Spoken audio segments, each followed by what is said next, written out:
कैसे हैं आप सब। स्वागत है आप सभी का आपके इस प्यारे से अपने YouTube चैनल टीच एक्स्ट्रा पर, आपके फैमिली टीच एक्स्ट्रा पर। डिस्कस करेंगे आज थोड़ी सी इम्पोर्टेंट अपडेट पर, अर्थात जो एक जल्दी से वायरल हो रहा है। अर्थात सोचे कि आप लोग का कॉल भी आ रहा था कि रिजल्ट को लेकर कि सीटेट का रिजल्ट कब तक आ सकता है। तो एक पेपर की कटिंग है, वो भी मैं आपको दिखाने की कोशिश करूंगा, क्या इंपॉर्टेंट है, क्या अपडेट है, उन सारी चीजों पर बताने की कोशिश करूंगा। और ये भी बताने की कोशिश करूंगा कि क्या सच में हमें बीपीएससी 3.0 में मौका मिल सकता है। क्यों? क्योंकि सीटेट का जो है वो अभी हाल ही में आंसर की आया है, और हमने आंसर की के अकॉर्डिंग हमने रिजल्ट को मापा है, हमने देखा है। लेकिन आइए कुछ इंपॉर्टेंट पॉइंट की तरफ बात कर लेते हैं जो अपडेट निकल कर आया है। आपके पेपर की कटिंग की जो कहानी है उसको भी थोड़ा सा हम आपको दिखाने की कोशिश करेंगे, और नेक्स्ट सीटेट क्या है उसको भी थोड़ा सा हम बताने की कोशिश करेंगे कि किस तरीके से हमारी जो है वो तैयारी होने वाली है। क्लियर है? चलिए, तो सबसे बड़ा पहला इंपॉर्टेंट पॉइंट निकल कर आता है। देखिए, घबराने की बात बिल्कुल नहीं है। सिंपल सा हम एक शब्द में कह सकते हैं कि घबराने का बात बिल्कुल नहीं है। आराम से प्रेम पूर्वक जो है वो तैयारी में लगिए। आप अपनी बीपीएससी की तैयारी में कंटिन्यूअसली लगे रहिए। कुछ अपडेट आएंगे, आपको वीडियो प्रोवाइड किया जाएगा, वीडियो मिल जाएगा। अर्थात जैसे कि ये चीजें जो हैं, मैं कुछ अपडेट आया तो मैं आपको बताना चाह रहा हूँ।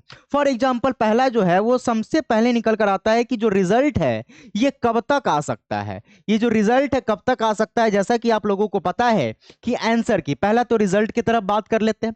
दूसरा कि सबसे बड़ा सवाल कि क्या बीपीएससी 3.0 में मौका मिलेगा।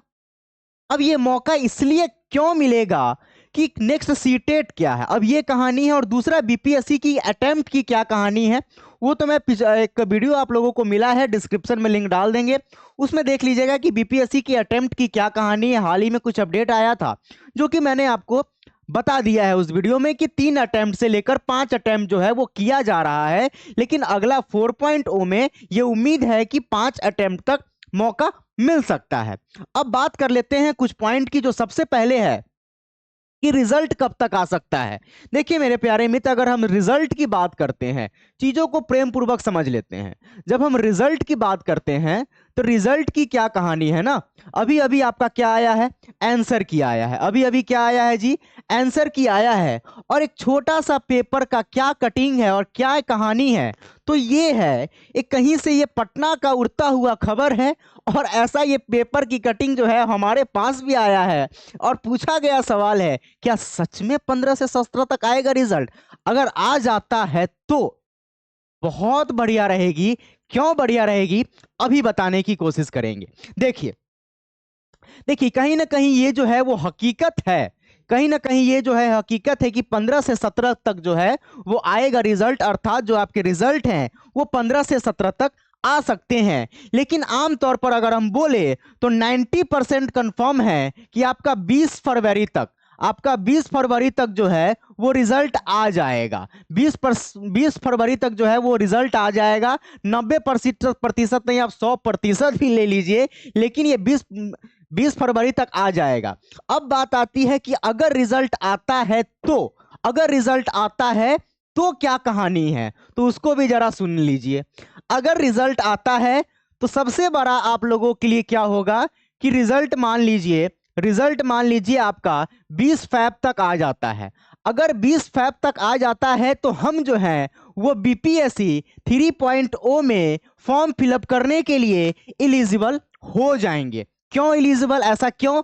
क्यों इसलिए क्योंकि जो बीपीएससी का नोटिफिकेशन आया है, अर्थात बीपीएससी का जो वैकेंसी आया है, इसके अंतर्गत में इनका कहना है, साफ साफ इनका कहना है कि जो सीटेट वाले कैंडिडेट हैं, जो एस्टेट वाले कैंडिडेट हैं, वो जो अपियरिंग में हैं, अगर अपियरिंग में हैं तो उन और इस फॉर्म को नहीं फिलअप कर सकते हैं। सिंपल सा है कि सीटेड एस्टेट के जो अपियरिंग कैंडिडेट हैं वो फिल नहीं कर सकते हैं इस फॉर्म को। अर्थात मतलब क्या हुआ कि आप इसको फॉर्म फिलअप नहीं कर सकते। अगर 20 फरवरी तक आ जाता है तो हम इसको फॉर्म फिलअप कर सकते हैं। क्यों? क्योंकि 10 से 23 फरवरी तक जो है वो आपके बीपीएससी के फॉर्म भरने के डेट हैं। ठीक, अब इसके बीच में 100% चांस है, 100% चांस है कि आपके रिजल्ट जो है वो 20 फरवरी तक आ ही जाएंगे। अगर 20 फरवरी तक आ जाता है, वेल एंड गुड, आप 3.0 के लिए एलिजिबल हो जाइएगा। आप अपियरिंग नहीं, आप पास्ट कैंडिडेट कहलाइएगा। ठीक है, अर्थात 20 फरवरी तक आता है तो 10 से 23 के अंतर्गत में जो है वो आपका बीपीएससी का जो है वो डेट एक्सटेंड हो भी सकता है, याद रखिएगा, इसका डेट एक्सटेंड हो भी सकता है। और कम चांस रखेंगे, क्यों? क्योंकि 7 मार्च से ऐसे कहा जा रहा है कि 7 मार्च से इसका एग्जाम होगा। ठीक, 7 मार्च से क्या होगा? एग्जाम होगा। चीजें समझ में आ रही है? अब कहानी जो है वो आपकी जो कहानी है वो फंसती है, अर्थात आपका सबसे बड़ा कंफ्यूजन था कि क्या बीपीएससी का जो अटेम्प्ट की कहानी है क्या है। अब चीजों को प्रेम पूर्वक समझ लीजिए। देखिए, बीपीएससी के अटेम्प्ट की क्या कहानी है। जैसा कि आप लोगों को पता है कि टीआरई, अर्थात जब हम बात करते हैं कि टीआरई 1.0 जो है वो हो चुका है, टीआरई 2.0 हो चुका है, अब टीआरई आपके 3.0 जो है वो आने वाले हैं। क्लियर है? अब चीजों को समझिए किस तरीके से अटेम्प्ट काउंट होता है। मान लीजिए कि टीआरई 1.0 में आपने 1 to 5 का फॉर्म फिलअप किया था, ठीक, और आप इसके साथ साथ 9 to 10 के लिए भी आपने फिलअप कर दिया था, इसके साथ साथ आपने 6 to 8 के लिए भी फॉर्म फिलअप कर दिया था।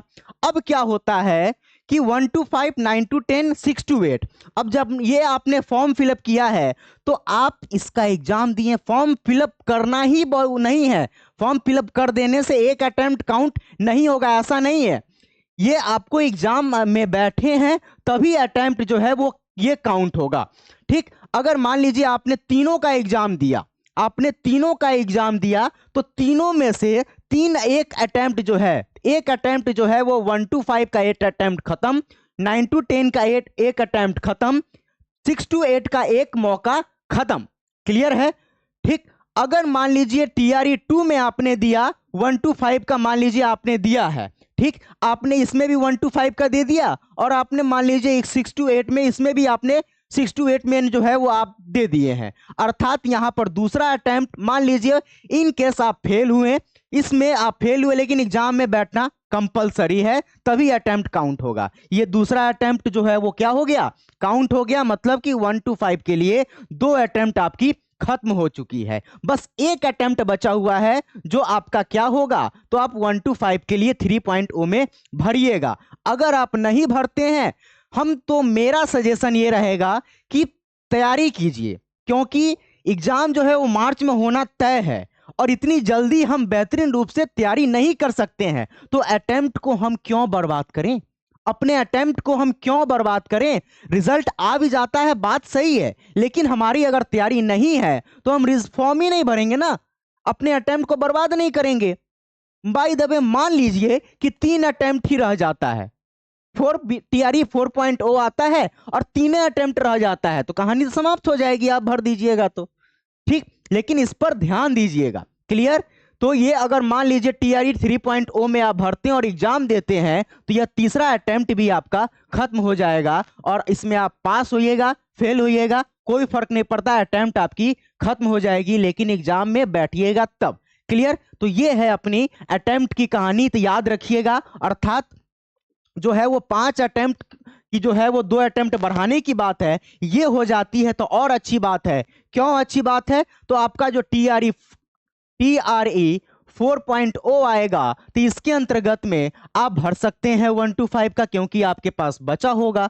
ठीक, ये 2 मौके बचे होंगे, 3 मौके आप मान लीजिए टीआरई 3.0 में आपने भरा है तो ये 2 मौके और बच जाएंगे। अगर 5 to मैक्सिमम चांस है, क्योंकि के पाठक कल सीतामढ़ी आए थे, जैसा कि आप लोग को हम बता दें कि कल जो है वो सीतामढ़ी में आए थे और सीतामढ़ी में, अर्थात सीतामढ़ी में इन्होंने बात किया था शिक्षकों से, और शिक्षकों के बात करने के बाद मीडिया के अंतर्गत में इन्होंने कहा था कि 3 से अभी तक जो है वो 3 अटेम्प्ट दिए जा रहे थे, लेकिन इसको 5 अटेम्प्ट जो है वो किए जा सकते हैं। ये जो है उनका कहना है, मतलब कि होना ही है। ठीक, बिहार में बहार है और क्या है? तो वैकेंसी ही वैकेंसी का बहार है। क्लियर है? तो ये वाला हाल है। तो चुनावी रैली से बचकर जितनी जल्दी हो सके तैयारी में लग जाइए, क्योंकि ज्यादा हम इस पे बातें नहीं करेंगे, डिस्कशन नहीं करेंगे, जो चीजें थी मैंने आपको बता दिया है। अर्थात जो आपकी ये न्यूज़ थी, अर्थात आपका 15 से 17 तक आएगा रिजल्ट, ये कहानी है। और लास्ट में हम इतना ही कहना चाहेंगे, जो आपके लिए सारी पॉइंट को कवर किए, और लास्ट में जो है वो आप नेक्स्ट सीटेट, मेरे प्यारे मित्र, अगर जिनका सीटेट जो है वो किसी कारणवश नहीं निकल पाता है, तो नेक्स्ट सीटेट जो है वो हम लोग जो है वो स्टार्ट कर रहे हैं। आपकी सारी बैचेज, अर्थात आपके यूट्यूब पे जो है वो क्लासेस स्टार्ट हो जाएगी। प्रेम पूर्वक उस क्लासेस को कीजिएगा, ध्यान पूर्वक कीजिएगा। इसकी क्लासेस जो है वो अब जल्द ही स्टार्ट हो जाएगी रिजल्ट के बाद से। क्लियर है? चलिए, तो ये कहानी है। एग्जाम में तैयारी में लग जाइए। अगर आपको लगता है आपके आंसर की केस से कि आपका थोड़ा सा मार्क्स कम है, तो आप अभी से ही तैयारी में लग जाइए, बस इतना ही कहना चाहेंगे। और अभी तक जब आपका बैच स्टार्ट नहीं होता, तब तक हम आपसे रिक्वेस्ट करना चाहेंगे कि जितनी अभी तक हम लोगों ने करवाया है तैयारी, उन चीजों पर थोड़ा फोकस कीजिए, ध्यान दीजिए। ठीक, चलिए तो मिलते हैं अपने नेक्स्ट सेशन में, बेहतरीन सा सेशन में। Bye bye, thank you so much, Radhe Radhe.